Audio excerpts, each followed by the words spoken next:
complemented by clean tech and governance solutions, special mobility zones with zero fossil fuel policy and EV vehicles.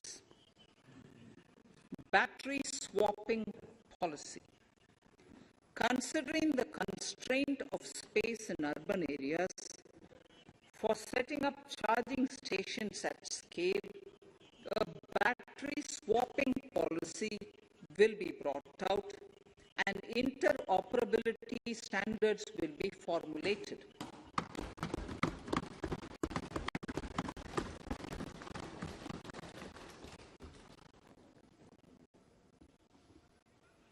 The private sector will be encouraged to develop sustainable and innovative business models for battery or energy as a service. This will improve efficiency in the EV ecosystem. Efficient use of land resources is a strong imperative. States will be encouraged to adopt unique land parcel identification number to facilitate IT-based management of records.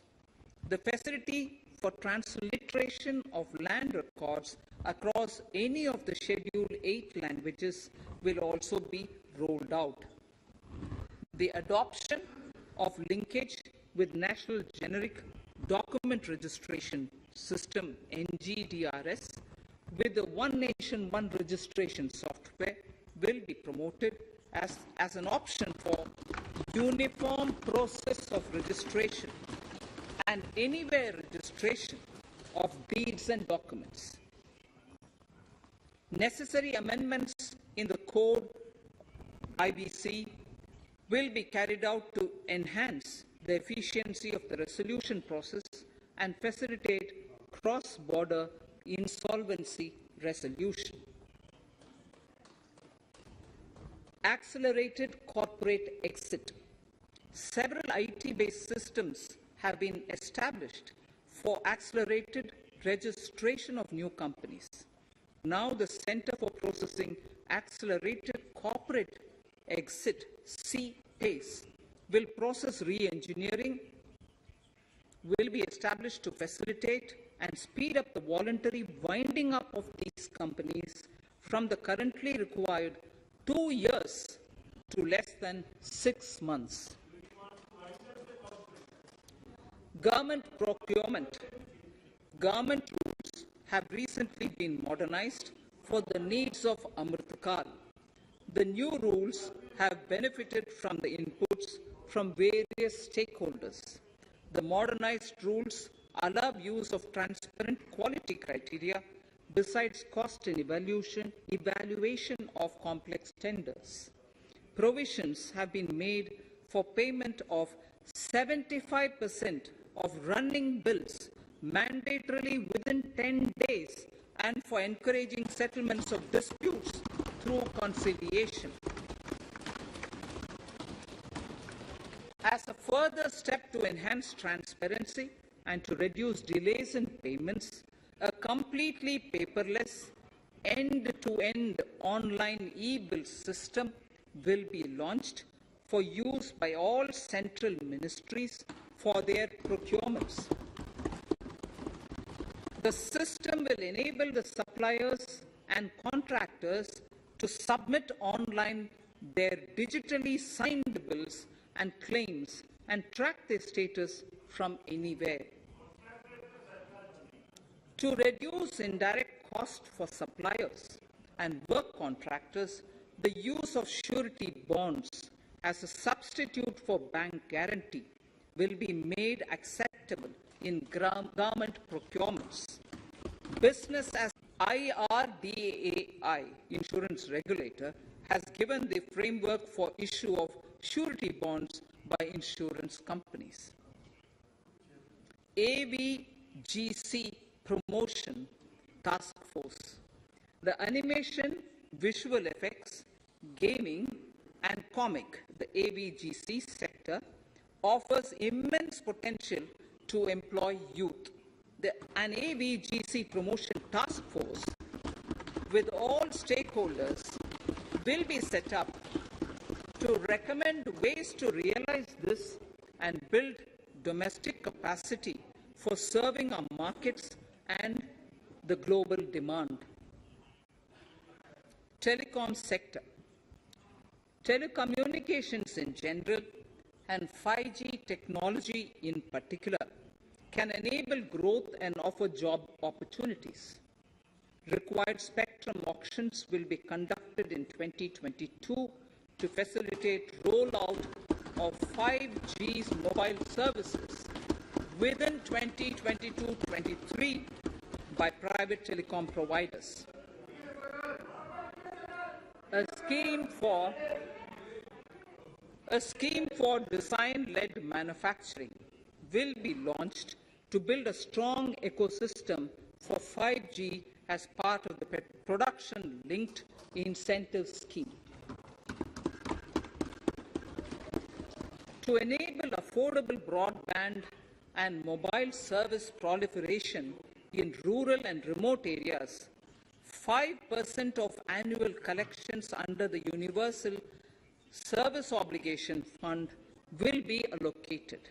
This will promote R&D and commercialization of technologies and solutions. Our vision is that all villages and their residents should have the same access to e-services, communication facilities, and digital resources as urban areas and their residents. The contracts for laying optical fiber in all villages, including remote areas, will be awarded under the BharatNet project through PPP in 22 and 23. Completion is expected in 2025. Measures will be taken to enable better and more efficient use of the optical fiber. Export promotion.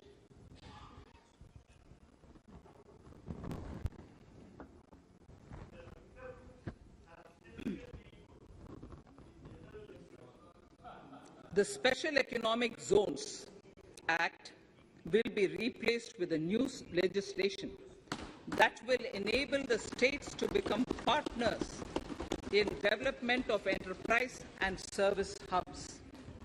This will cover all large existing and new industrial enclaves to optimally utilize available infrastructure and enhance competitiveness of exports.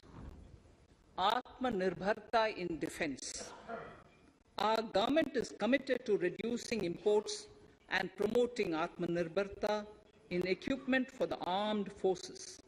68% of the capital procurement budget will be earmarked for domestic industry in 22-23,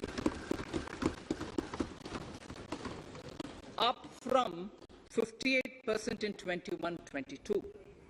Defense R&D will be opened up for industry, startups, and academia, with 25% of defense R&D budget earmarked. Private industry will be encouraged to take up design and development of military platforms and equipment in collaboration with DRV and other organizations through SPV model. An independent nodal umbrella body will be set up for meeting wide-ranging testing and certification requirements. Artificial intelligence, geospatial systems and drones, semiconductor and its ecosystem, space economy, genomics and pharmaceuticals, green energy and clean mobility systems have immense potential to assist sustainable development at scale and modernize the country.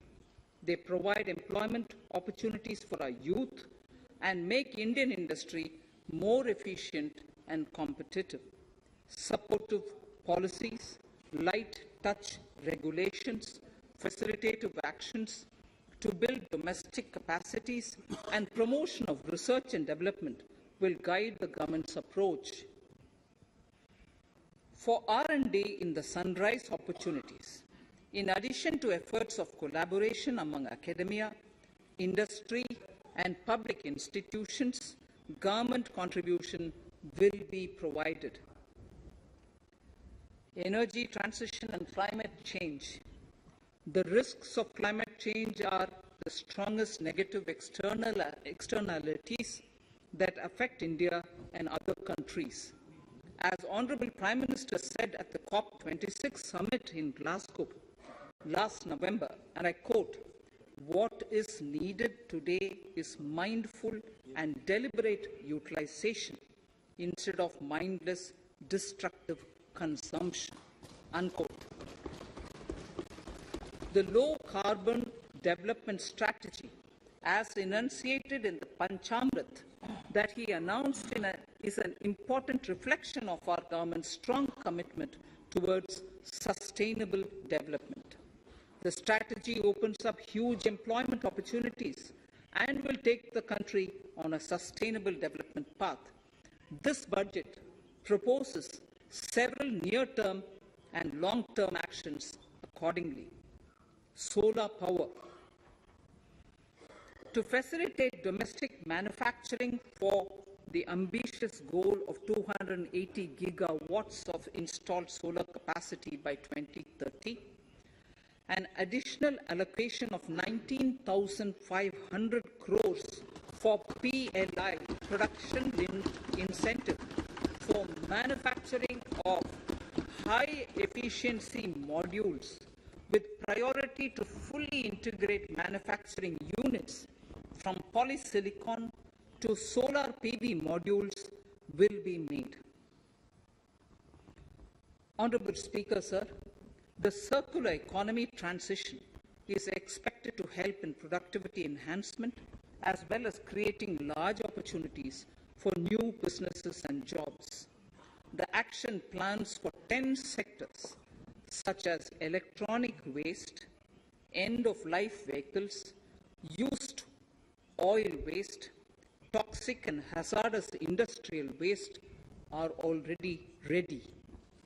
The focus will now be on addressing important cross-cutting issues of infrastructure, reverse logistics, technology upgradation, and integration with informal sector.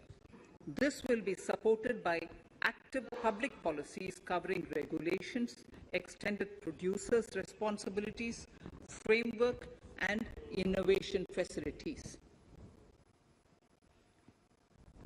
5 to 7% biomass pellets will be co-fired in thermal power plants, resulting in carbon dioxide savings of 38 MMT annually.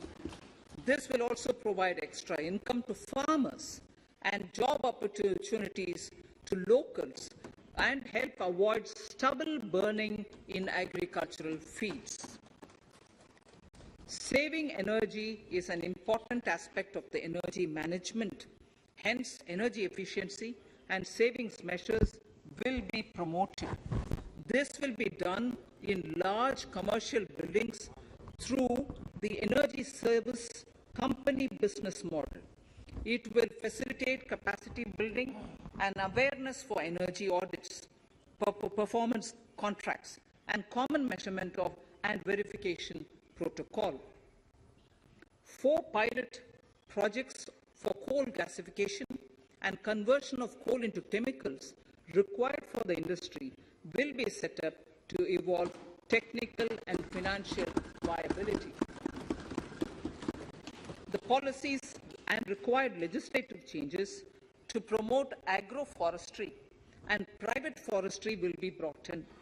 In addition, financial support will be provided to farmers belonging to scheduled castes and scheduled tribes who want to take up agroforestry. Honorable Speaker, I now move to the 4th priority, financing of investments. Capital investment holds the key to speedy and sustainable economic revival and consolidation through its multiplier effect. Capital investment also helps in creating employment opportunities, induced enhanced demand for manufactured input from large industries and MSMEs, services from professionals, and help farmers through better agri-infrastructure. The economy has shown strong resilience to come out of the effects of the pandemic with high growth. However, we need to sustain that level to make up for the setback of 2020-2021. As outlined in para 5 earlier, the virtuous cycle of investment requires public investment to crowd in private investment. At this stage, private investments seem to require that support to rise to their potential and to the needs of the economy. Public investment must continue to take the lead and prime the private investment and demand in 2022-23. Considering the above imperative, the outlay for capital expenditure in the Union budget is once again being stepped up sharply by 35.4% from 5.54 lakh crore in the current year to 7.50 lakh crores in 22-23. This has increased to more than 2.2 times the expenditure of 2019-20. This outlay in 22-23 will be 2.9% of the GDP. Effective capital expenditure. With this investment taken together with the provision made for creation of capital assets through grants and aid to states, the effective capital expenditure of the central government is estimated at 10.68 lakh crores in 22-23, which will be about 4.1% of the GDP. Green bonds. As a part of the government's overall market borrowings in 22-23, sovereign green bonds will be issued for mobilizing resources for green infrastructure. The proceeds will be deployed in public sector projects which help in reducing the carbon intensity of the economy. Gift IFSC. World-class foreign universities and institutions will be allowed in the gift city to offer courses in the financial management, fintech, science, technology, engineering, and mathematics free from domestic regulations, except those by the IFSCA to facilitate availability of high-end human resources for financial services and technology. An international arbitration center will be set up in the gift city for timely settlement of disputes under international jurisprudence. Services for global capital for sustainable and climate finance in the country will be facilitated in the gift city. Infrastructure status. Data centers and energy storage systems, including dense charging infrastructure and grid-scale battery systems, will be included in the harmonized list of infrastructure. This will facilitate credit availability for digital infrastructure and clean energy storage. Venture capital and private equity invested more than 5.5 lakh crores last year, facilitating one of the largest startup growth system. Scaling up this investment requires a holistic examination of regulatory and other frictions. An expert committee will be set up to examine and suggest appropriate measures. Government-backed funds, NIIF and SIDBI, Fund of Funds, have provided scale capital, creating a multiplier effect. For encouraging important sunrise sectors such as climate action, deep tech, digital economy, pharma, and agri-tech, the government will promote these thematic funds for blended finance, with the government share being limited to 20% and the funds being managed by private fund managers. For financing the infrastructure needs, the stepping up of public investment will need to be complemented by private capital at a significant scale. Measures will be taken to enhance financial viability of projects, including PPP, with technical and knowledge assistance from multilateral agencies. Enhancing financial viability shall also be obtained by adopting global best practices, innovative ways of financing, and balanced risk allocation. Digital rupee.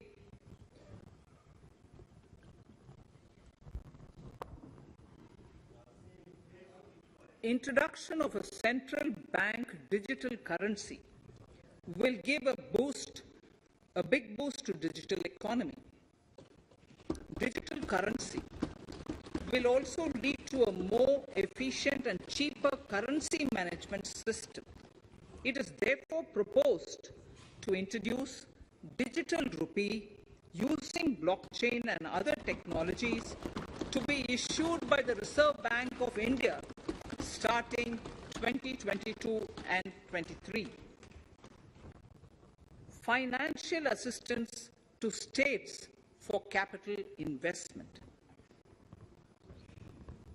Reflecting the true spirit of cooperative federalism, the central government is committed to bolstering the hands of the states in enhancing their capital investment towards creating productive assets and generating remunerative employment. The scheme for financial assistance to states for capital investment has been extremely well received by the states. In deference to the requests received during my meeting with the chief ministers and state finance ministers, the outlay for this scheme is being enhanced from 10,000 crores in the budget estimates to 15,000 crores in the revised estimates for the current year.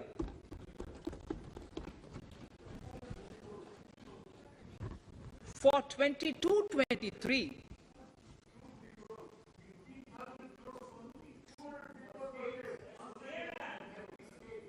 I'll repeat that sentence for the benefit of many of our honorable members.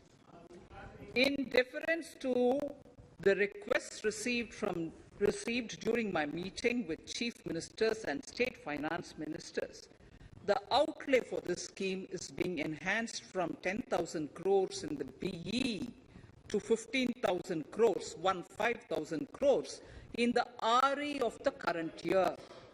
For 22-23, the allocation is 1 lakh crores to assist the states in catalyzing the overall investments in the economy. These 50-year interest-free loans are over and above the normal borrowings allowed to the states, are over and above the normal borrowings to the states. This allocation will be used for PM Gati Shakti related and other productive capital investments of the states. It will also include components for supplemental funding for priority segments of PM Gram Sadak Yojana, including support for the state share, digitization of the economy, including digital payments and completion of OFC network, and reforms related to building bylaws, town planning schemes, transit-oriented development, and transferable development rights.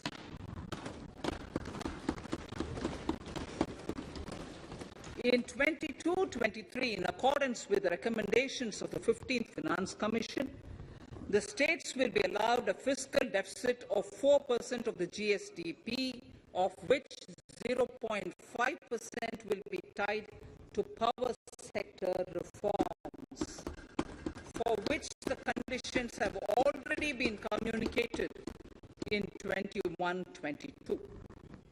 Fiscal management. As against a total expenditure of 34.83 lakh crores of rupees projected in the BE 21-22, the revised estimate is 37.70 lakh crores.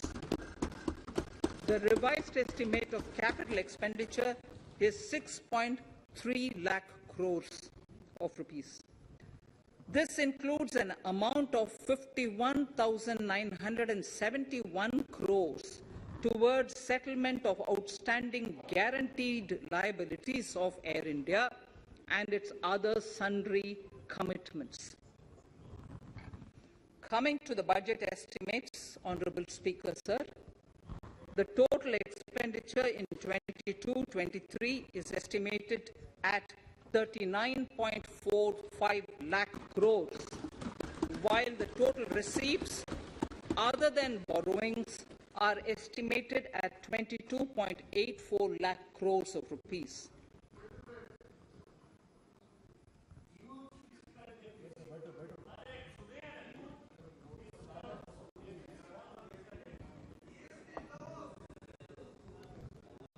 The revised fiscal deficit, Honorable Speaker, in the current year is estimated at 6.9% of the GDP, as against 6.8% projected in the budget estimates. The fiscal deficit is in 22-23 is estimated at 6.4% of the GDP, which is consistent with the broad path of the fiscal consolidation announced by me last year to reach a fiscal deficit level below 4.5% by 25-26. While setting the fiscal deficit level in 22-23, I am conscious of the need to nurture growth through public investment to become stronger and sustainable. I will now move to Part B of my speech.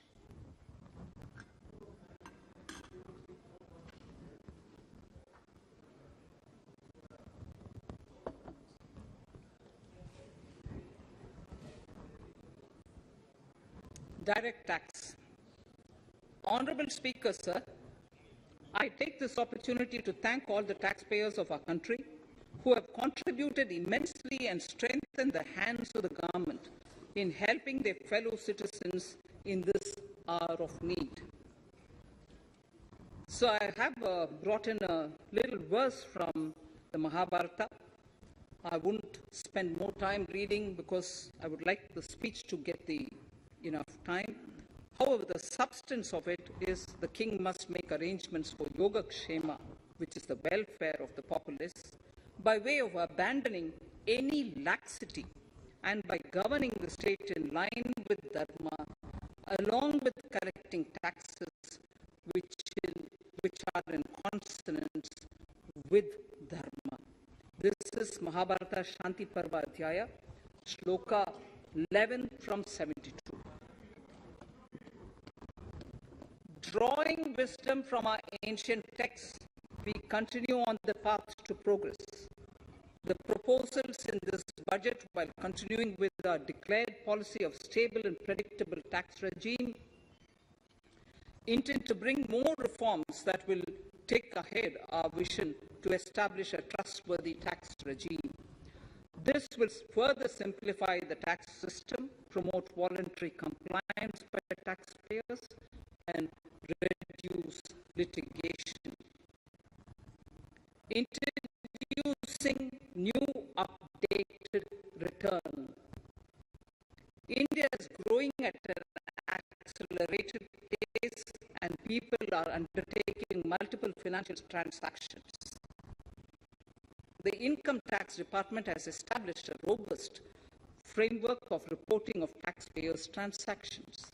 In this context, some taxpayers may realize that they have committed omissions or mistakes in correctly estimating their income for tax payment. To provide an opportunity to correct such errors, I am proposing permitting taxpayers to file an updated return on payment of additional tax. This updated return can be filed within 2 years from the end of the relevant assessment year.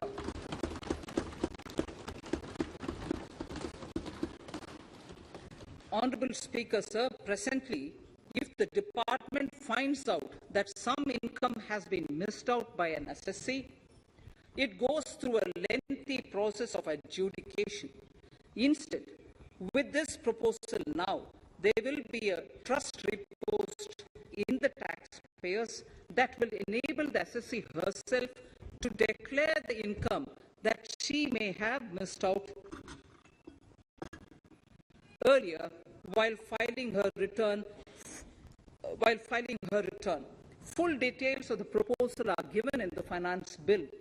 It is an affirmative step in the direction of voluntary compliance.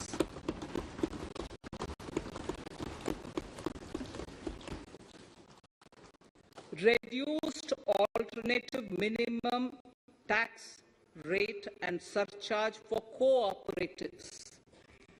Currently, cooperative societies are required to pay alternate minimum tax at the rate of 18 and 1.5%.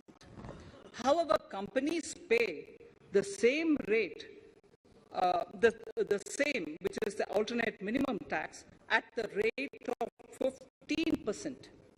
To provide a level playing field between cooperative societies and companies, I propose to reduce this rate for the cooperative societies also to 15%.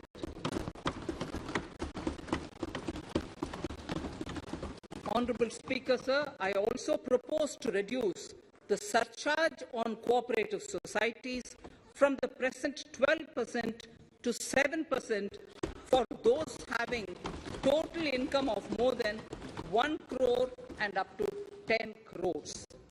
This would help in enhancing income of cooperative societies and its members who are mostly from the rural and from farming communities. Tax relief to persons with disability. The parent or guardian of a differently abled person can take an insurance scheme for such person. The present law provides for deduction to the parent or guardian only if the lump sum payment or annuity is available to the differently abled person on the death of the subscriber, that is the parent or the guardian. There could be situations where the differently abled dependent may need payment of annuity or lump sum amount even during the lifetime of their parent or guardian. I propose thus to allow the payment of annuity and lump sum amount to the differently abled dependent during the lifetime of the parent and guardians, that is parent or guardians, attaining the age of 60 years.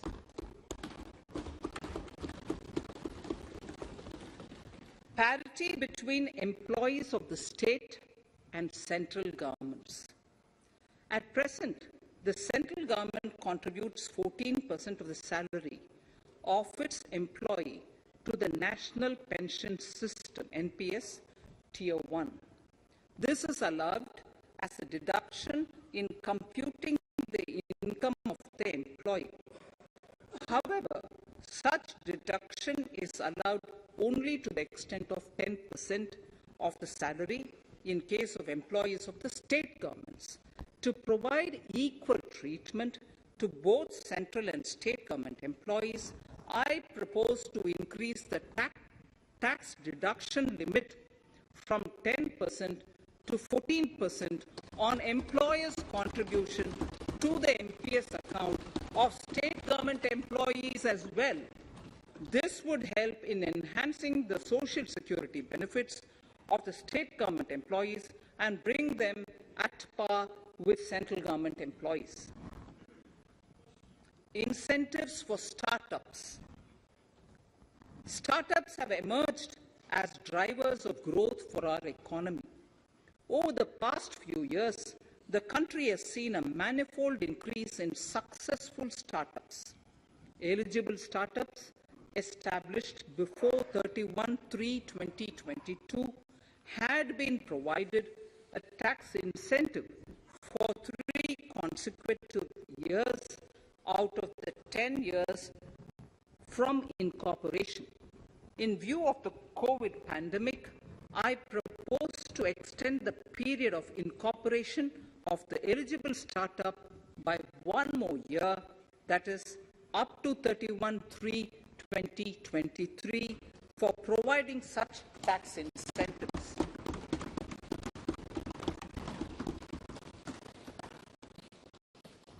Incentives for newly incorporated manufacturing entities under concessional tax regime. In an effort to establish a global competitive business environment for certain domestic companies, a concessional tax regime of 15% was introduced by our government for newly incorporated domestic manufacturing companies. I propose to extend the last date for commencement of manufacturing or production under Section 115BAB by 1 more year, that is from 31st March 2023 to 31st March 2024.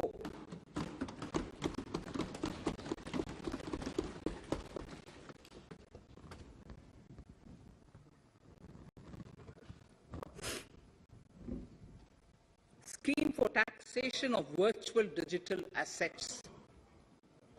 There has been a phenomenal increase in transaction in virtual digital assets. The magnitude and frequency of these transactions have made it imperative to provide for a specific tax regime.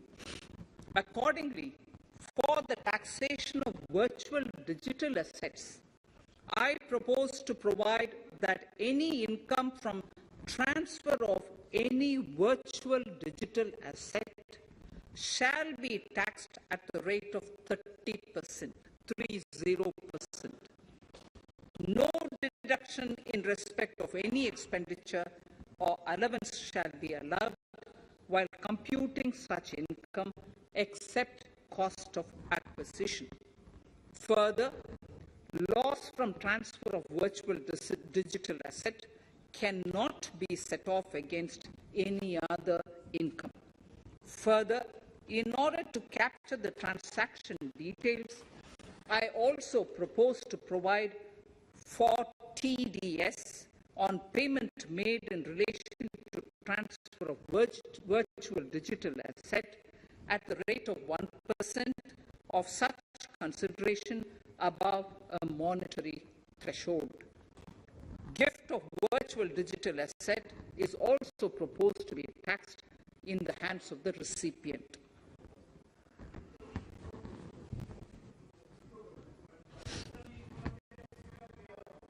Litigation management to avoid repetitive appeals by the department.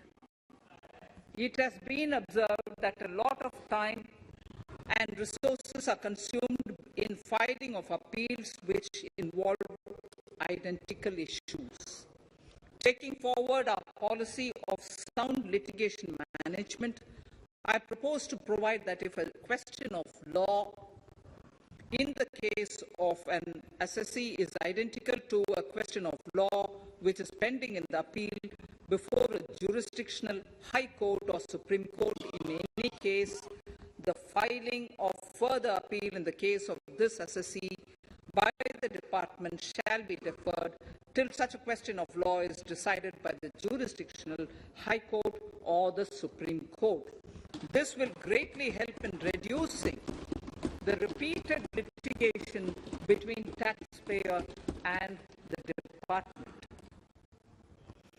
Taking forward our efforts to further promote the IFSC, I hereby propose to provide that income of a non-resident from offshore derivative instruments or over-the-counter derivatives issued by an offshore banking unit, income from royalty and interest on account of lease of ship, and income received from portfolio management services in IFSC shall be exempt from tax subject to specified conditions. Rationalization of surcharge.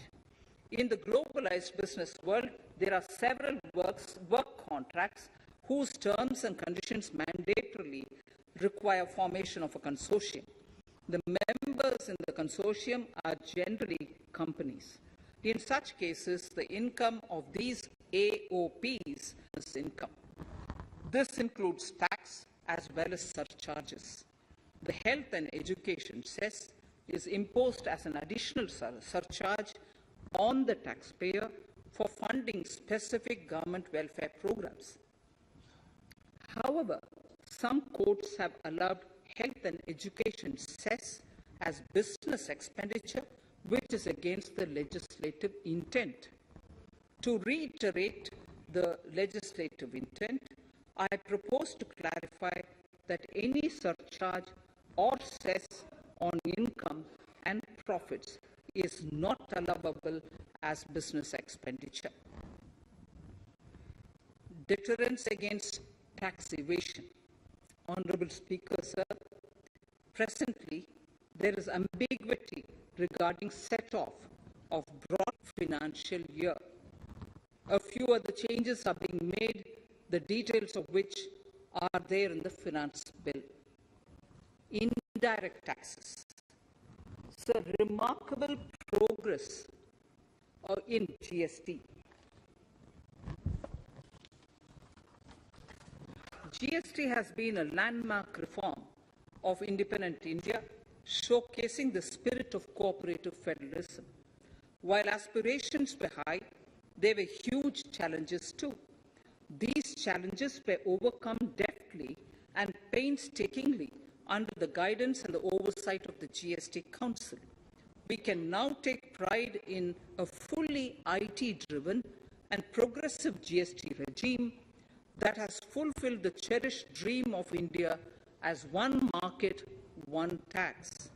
There are still some challenges remaining, and we aspire to meet them in the coming year. The right balance between facilitation and enforcement has engendered significantly better compliance, and enforcement has engendered better compliance. GST revenues are buoyant despite the pandemic. I would bring in something which I've got to know this morning, not part of my speech, but worth putting in here for the knowledge of the Honourable House. I would like to bring to the notice of this House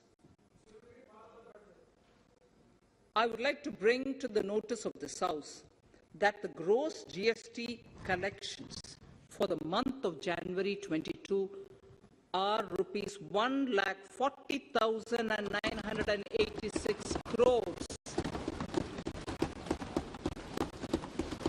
which is the highest since the inception of GST. This has been possible due to rapid economic growth, recovery, post-COVID,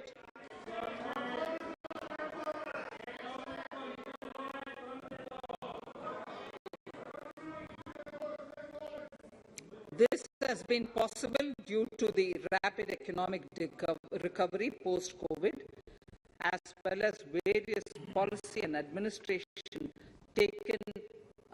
undertaken by central and state tax administrations. Taxpayers deserve applause for this growth. Not only did they adapt to the changes, but enthusiastically contributed to the cost of paying taxes. Special economic zones. In part A of my speech, I have referred to the proposed reforms in SEZs. Alongside, we will also undertake reforms in customs administration of SEZs, and it shall henceforth be fully IT-driven and function on the customs national portal with a focus on higher facilitation and with only risk-based checks. This will ease doing business by SEZ units considerably. This reform shall be implemented by 30th September 2020. Itself over the years through liberalized procedures and infusion of technology. Faceless customs has been fully established. During COVID-19 pandemic, customs formation have done exceptional frontline work against all odds, displaying agility and purpose. Customs reforms have played a very vital role in domestic capacity creation, providing level playing field to our MSMEs, easing the raw material supply side constraints, enhancing ease of doing business, and being an enabler to other policy initiatives such as PLI and phased manufacturing plans. My proposal on customs side are aligned to these objectives. Project imports and capital goods. National Capital Goods Policy 2016 aims at doubling the production of capital goods by 2025.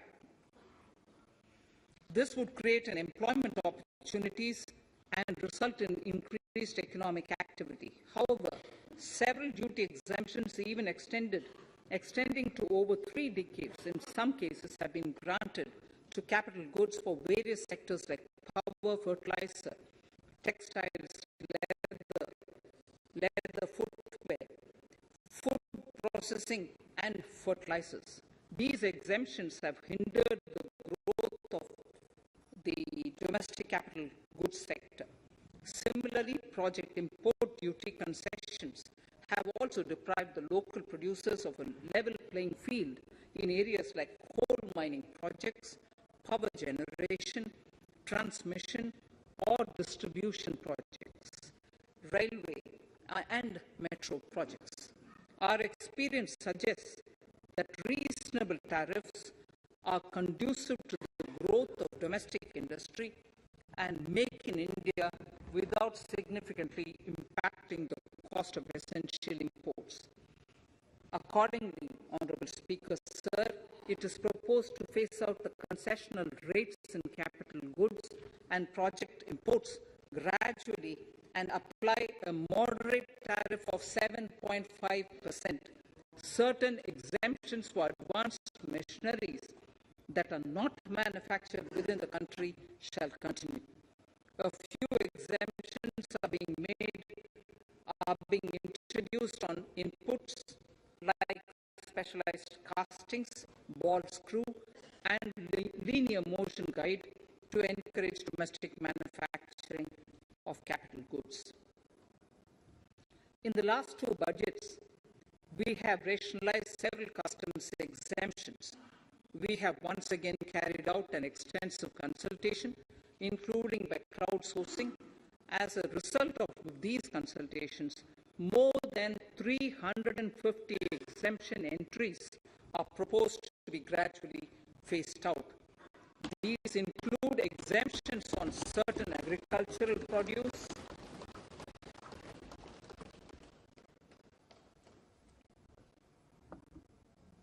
chemicals, fabrics, medical devices, and drugs, and medicines for which sufficient domestic capacity exists. Further, as a simplification measure, several concessional rates are being incorporated in the customs tariff schedule itself instead of prescribing them through various notifications. This comprehensive review will simplify the customs rate and tariff structure, particularly for sectors like chemicals, textiles, and metals, and minimize disputes. Removal of exemption on items which are or can be manufactured in India and providing concessional duties on raw material that go into manufacturing of intermediate products will go many a step forward in achieving our objective of Make in India and Atmanirbhar Bharat. I shall now take up specific sector-specific proposals. Electronics. Electronic manufacturing has been growing rapidly. Customs duty rates are being calibrated to provide a graded rate structure to facilitate domestic manufacturing of wearable devices, hearable devices, and electronic smart meters. Duty concessions are being given to parts of transformer of mobile phone chargers and camera lens of mobile camera module and certain other such items. This will enable domestic manufacturing of high-growth electronic items. Gems and jewelry. To give a boost to the gems and jewelry sector, customs duty on cut and polished diamonds and gemstones is being reduced to 5%. Simply sawn diamond would attract nil customs duty.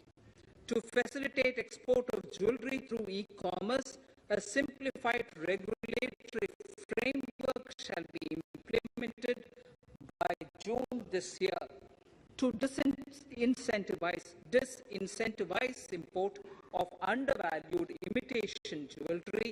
The customs duty on imitation jewelry is being prescribed in a manner that a duty of at least 400 rupees per kg is paid on its import. Chemicals. Customs duty on certain critical chemicals, namely methanol, acetic acid, and heavy feedstocks for petroleum refining, are being reduced, while duty is being raised on sodium cyanide, for which adequate capacity in the domestic arena exists. These changes will help in enhancing domestic value addition. MSMEs. Duty on umbrellas is being raised to 20%. Exemption to parts of umbrellas is being withdrawn. Exemption is also being rationalized on implements and tools for agricultural sector which are manufactured in India. Customs duty exemption given to steel scrap last year is being extended for another year to provide relief to MSME secondary steel producers. Certain anti-dumping and CVD on stainless steel and coated steel flat products, bars of alloy steel and high-speed steel are being revoked in larger public interest considering prevailing high prices of metals. To incentivize exports, exemptions are being provided on items such as embellishment, trimmings, fasteners, buttons, zipper, lining material, specified leather, furniture fittings, and packaging boxes that may be needed by bona fide exporters of handicrafts, textiles, leather garments, leather footwear, and other goods. Honorable Speaker, sir, duty is being reduced on certain inputs required for shrimp aquaculture so as to promote its exports. Tariff measure to encourage blending of fuel. Blending of fuel is a priority for this government. To encourage the efforts for blending of fuel, unblended fuel shall attract an additional differential excise duty of rupees 2 per litre from first day of October 22. A few other changes are being made in duty rates, customs, tariff and customs law, the details of which are there in the finance bill. Mr. Speaker, sir, with these words, I commend the budget to to this August House. Thank you.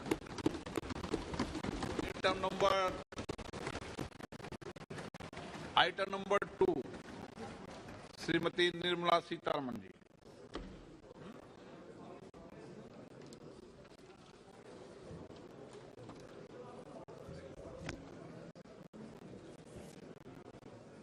Sir, with your permission, I rise to lay on the table the following statements under Section 3(1) of the Fiscal Responsibility and Budget Management FRBM Act 2003. Medium-term fiscal policy cum fiscal policy strategy statement and macroeconomic framework statement. Item number 3, वित्त विधेयक 2020, Nirmala Sitharaman ji. Sir, item number 3, Finance Bill. Sir, with your permission, I rise to move for leave to introduce the Finance Bill 2022. प्रश्न है कि वित्त विधेयक को प्रस्तावित करने की अनुमति प्रदान की जाए. जो सदस्य इसके पक्ष में हाँ गए, जो सदस्य विरोध में ना गए, मेरे विचार में निर्णय हाँ वालों के पक्ष में, हाँ वालों के पक्ष में. माननीय मंत्री जी, वित्त विधेयक को प्रस्तावित करें. सभा की कार्रवाई कल बुधवार दिनांक 2 फरवरी 2022 को 4:30 बजे तक के लिए स्थगित की जाती है.